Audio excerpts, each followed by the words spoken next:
KEXU 96.1 FLLP, right here in East Oakland.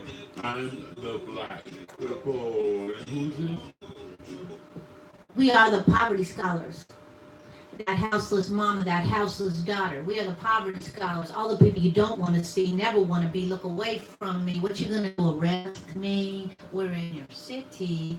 Yeah, we're the poverty scholars. And I rock my jailhouse attire because me and my poor mama in jail time just trying to stay alive and housed in this island. Yeah, so today we have a special guest from DC. It used to be the 12. It's the pro-life Yeah, shit. exactly. So we have the special guest from DC and kind of take it away. Yeah, and before we do that, I just want to put a shout out of love, of power, of respect to the family of Nia Wilson, uh, and all of the sisters and brothers who have passed because of this Americlan terror on these stolen indigenous streets. The colonizer calls Americlan and we call Turtle Island. I want to put a shout out specifically to that.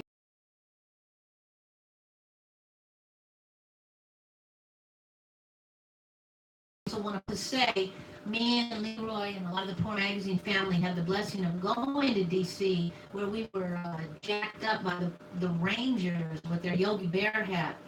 And was basically telling us we couldn't do Resurrection City in honor of Dr. King 50 years later because we have tent. How are you going to be houseless on the street? Oh, that's right. It's illegal to be houseless on the street. Well, in honor of that revolution, that liberation, and that continued resistance, we have the honor and the blessing of having beautiful Sister Jill Stroman coming out from Washington, D.C., one of the Poor News Network correspondents and a welfare queen herself and a poverty scholar. Welcome, Jewel. How you doing, hon? Hi, I'm fine. How are you? Oh, we're here holding it down on these stolen streets. Can you explain to listeners and viewers what is going on right now with all these houseless families that you are standing up and standing with as usual? There's a lot of things going on at DC General Shelter. DC General Shelter is getting ready to close, as a lot of people know. But the issue that a lot of advocates and organizations are having is that there's a lot of demolition going on right now. So, again, for viewers and listeners across the U.S. who don't necessarily know about DC General, so is that the the main housing there, or is that you said that's a shelter? Is that where a lot of the houseless families are being put right now? And why are they saying they have the right to close it? Yeah, so DC General is a family shelter in DC. Washington, D.C. is the main family shelter for DC families. And for years, a lot of advocates and, other people have been trying to get the shelter to close down, especially after the infamous Relisha Rudd case. I know a lot of people heard about in the media when the little girl went missing. She was a resident of DC General. So the shelter is finally closing down. I believe it's supposed to close in September. And so where are families going to go? That's another issue we're having.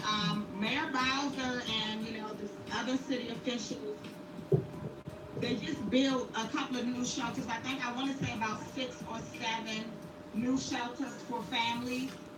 But the issue is that those shelters are not ready to be open. So in the meantime, DC General is still closing. And what the plan is now is that they're going to be housing these families in motel placements. Oh, wow. So I know that you have been fighting this fight for a minute, and when we last spoke, one of the crucial pieces that we talked about is how, in fact, our poor people housing, our public housings are being demolished right under our feet, right? So that not only are the evictions and the gentrification causing our removal, but now we don't even have the project housing to live in. Can you enlighten viewers and listeners about what that situation is like in Washington, D.C.? Well, I mean, in Washington, D.C., affordable housing is scarce. I think one of the biggest issues that, or one of the main reasons why so many people are so upset about what's going on at D.C. in general is because you have all of these families there who include, newborn babies and infants, and they're basically tearing down buildings while families are still residing at this shelter. Um, so, it's pretty tough. It's a lot going on right now. We just held two peaceful protests. One was at Virginia Williams Family Resource Center, which is the main social services intake site for homeless families. And the other protest that we held was at the Days Inn Motel. Days Inn Motel is one of the main hotels that the city uses to house a lot of families in. And there's been a lot of controversy going on at that motel. Wow. Well, first of all, thank you for what you do. Thank you for being a comrade in the struggle, for standing up for families. Could you also, I don't know, I'm just, there's so much of what you're telling is exactly the same situation we're dealing with here. So just want you to know that terrifying reality. The other thing is that when we were part of the Poor People March back east, one of the things we noticed is that just like all over America, if you're houseless and you sleep on the street or sleep in the park, they come up on you in 5 minutes and, tell you got to move. So I don't know if any of your families, right, are any of your families sleeping in cars or they sleeping in the street? Do they get harassed by police? What's that situation? Do you know at all? I haven't heard of any families getting harassed by police, but what I have dealt with a lot of the families that I advocate for are a lot of families are sleeping in their vehicles and they have faced retaliation and, basically harassment from CPS, Child Protective Services. Wow. Yeah, there's the other child separation services, right? Right? Can you tell listeners and viewers what you would like folks to do? What kind of support, if anything, that you're looking for to happen? I know you've been sending all these powerful letters out, just like take a page out of Mama D's book. I love how you do that. But what do you need people to do in D.C.? What really needs to happen right now? We need people to join our movement. I partner with Washington Legal Clinic for the Homeless. They are an advocacy group made up of a lot of attorneys and really dedicated people. We've held several protests. We've held peaceful demonstrations and rallies. And so we need people to just join our movement and support any way they can, with their time, with volunteering. We have a meeting actually coming up, Washington Legal Clinic and myself, on August 8th. It's going to be from 5 p.m. to 7 p.m. at Dorothy Heights Library on Benning Road. And so we ask that a lot of the families come out and supporting anybody interested in this, come out and support. And also, I wanted to let the viewers know that I'm currently a candidate right now for the 2018 ANC for Ward 7. Woo! So I need all the support from Ward 7 voters. That's what's up. You go.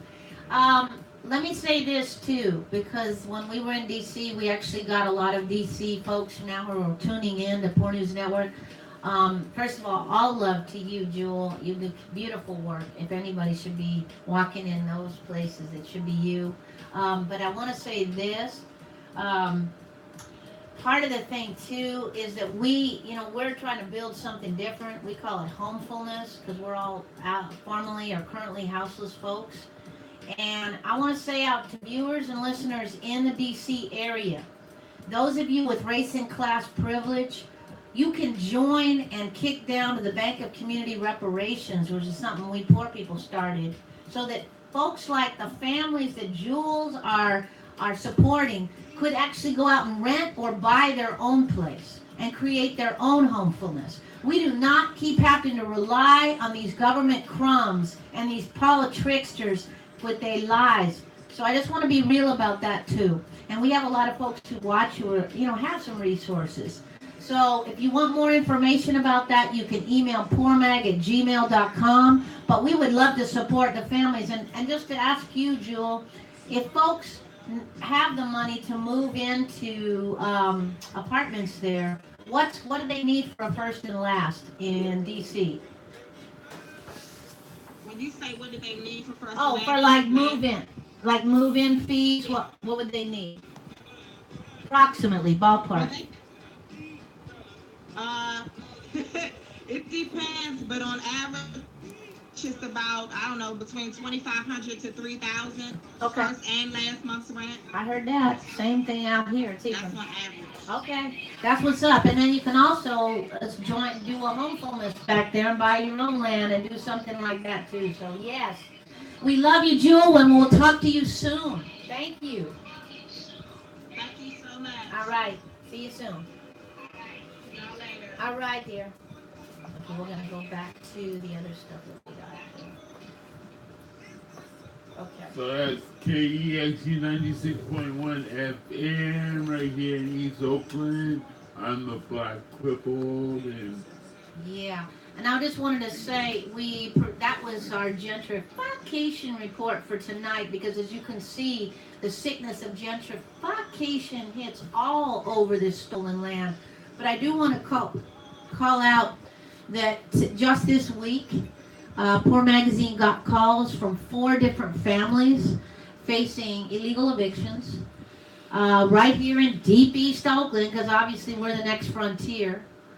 And so I want to put out to folks, as we always do, first of all, that this revolutionary lawyer outside of jail without a degree, wearing my jail suit, not because it's cute, because I'm uninvisibilizing my homeless self, but we can support you through revolutionary legal advocacy, which means sometimes just making sure that your eviction was not illegal, which most of the time it is. Shout out to ISIS, Queen Nande's daughter, and that mess we just dealt with last week. So that said, if you or someone in your family is facing what's called a self-help eviction, which happened this week now to another 2 families who actually watched last week's broadcast, or the week before's broadcast, which means that your landlord, comes in and tries to change your locks when you're not there, or throw your stuff on the street. If you have resided in that unit over 30 days, you are a tenant. I don't care if you have any paperwork with your name on it. You are legally, in the state of California, a tenant with tenant's rights. So please call us, poormag@gmail.com. Actually, that's our email, poormag@gmail.com. You can also call 510-435-7500 because we are here to help. And really, we ain't lawyers, we don't got that paper, but we do know the law. And in this stolen indigenous territory, sometimes that's what you got to know. I'm going to turn it over to my brother Leroy because he's got a little Po People's Revolutionary News report. well, I know it's time is ticking, but I just wanted to say that in February, a black disabled man was killed in Oakland. So I'm going to report on that later, probably next week. So that's KEXU 96.1 FM. Stay tuned for Crip Hop Nation. Love you, Mia, and your family. Iba, yay.